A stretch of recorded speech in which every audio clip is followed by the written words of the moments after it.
Buenas tardes, hoy vamos a presentar un trabajo para la materia de embriología y genética sobre la gametogénesis. Mi grupo está conformado por Alison Victoria, Carlos Dayana Guarín, Ina Vanessa Campo, Juan José Sebastián.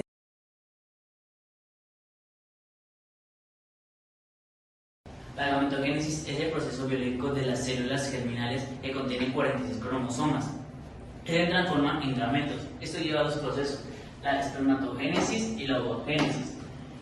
La espermatogénesis es producida en los testículos y inicia en la pubertad.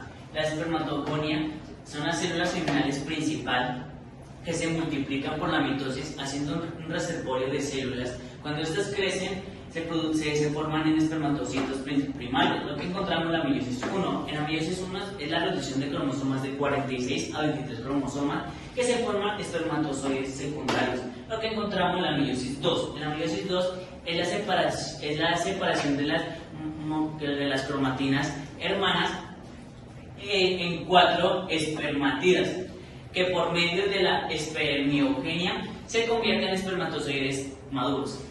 La ovogénesis es el proceso que comienza desde antes del nacimiento, teniendo en cuenta que las células germinales, o sea, la ovogonia, es el proceso que se multiplica durante la mitosis y también durante la vida fetal. Estas crean o transforman estas ovogonias en ovocitos primarios en la meiosis 1 y finalizan en la profase 1. Las mujeres nacen con sus ovocitos en esta fase. En la pubertad, durante el ciclo menstrual, un ovocito primario reanuda en la meiosis 1, formando ovocitos secundarios y un corpúsculo polar. Las mujeres nacen con sus ovocitos en esta fase. En la pubertad, durante el ciclo menstrual, un ovocito se reanuda a la meiosis 1, formando un ovocito secundario y un corpúsculo polar. En esta, el ovocito secundario se transforma en la meiosis 2 y esta solo se alinea si es fecundada. Y al ser fecundada, pues se genera un óvulo funcional.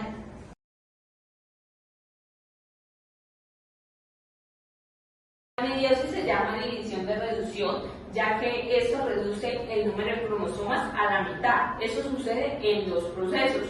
En el primer proceso tenemos que cada célula contiene 46 cromosomas, en los cuales antes de dividirse, lo que va a hacer es crear una copia, donde ahora cada una de las partes va a tener dos partes iguales llamadas cromatidas.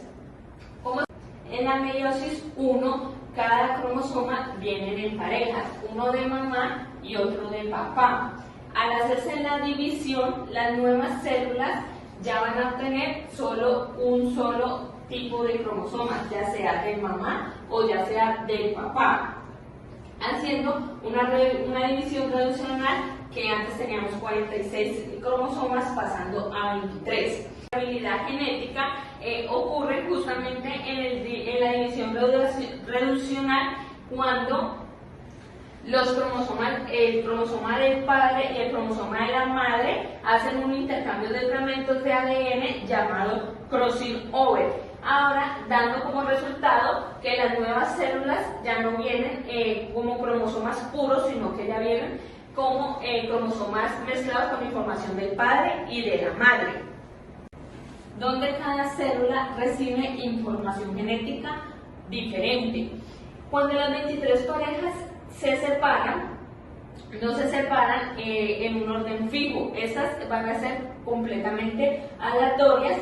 De esta manera, lo que sucede es que las nuevas células van a tener, unas pueden contener más información de la madre y otras pueden contener más información paterna, produciéndose así la variabilidad genética.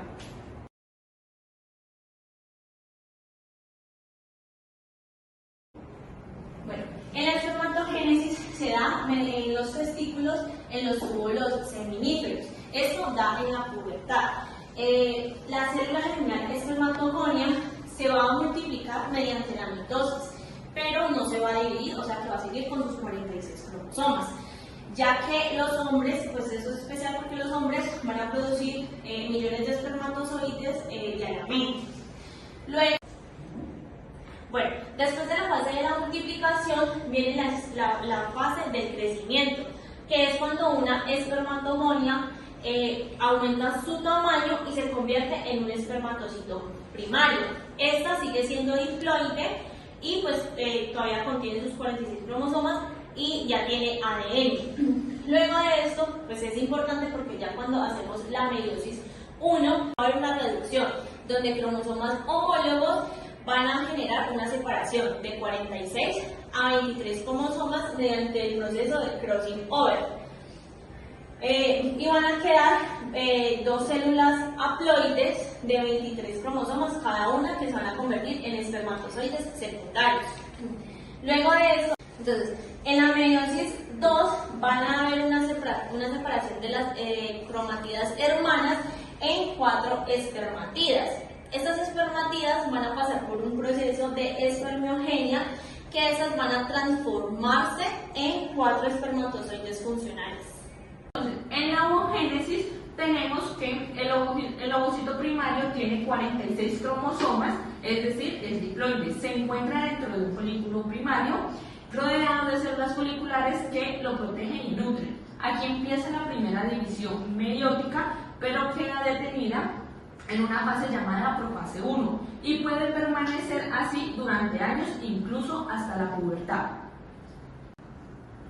En el segundo paso tenemos el crecimiento del folículo. Cuando llega la pubertad y comienzan los ciclos menstruales, cada mes algunos folículos empiezan a crecer. El ovocito primario aumenta de tamaño y alrededor de él se forma una capa llamada zona pelúcida, que será muy importante más adelante para la fecundación.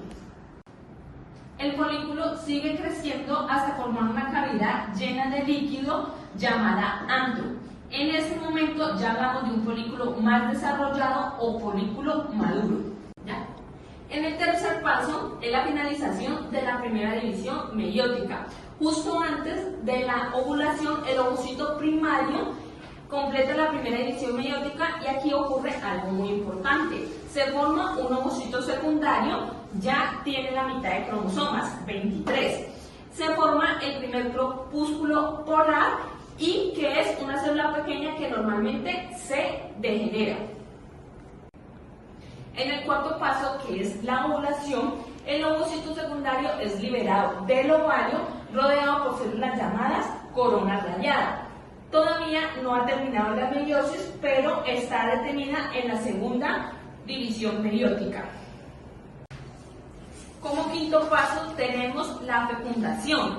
Si esta llega a ocurrir, un espermatozoide que tiene 23 cromosomas logra penetrarlo, entonces el ovocito secundario completa la segunda división meiótica. En este momento se forma el óvulo definitivo y el segundo corpúsculo polar.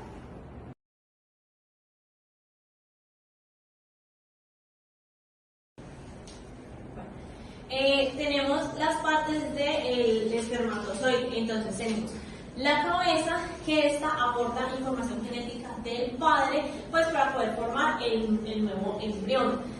Luego tenemos el acrosoma, que es cuando el espermatozoide llega al óvulo y hace la liberación de una enzima por un proceso llamado la reacción acrosómica, que permite que éste perfore todas las capas del óvulo.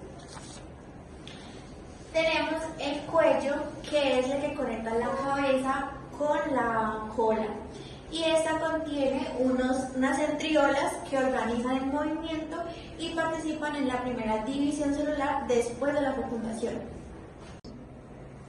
Bueno, en el segmento intermedio encontramos las mitocondrias, que producen energía ATP que es necesario para mover la cola y poderse desplazar por el tracto reproductor femenino.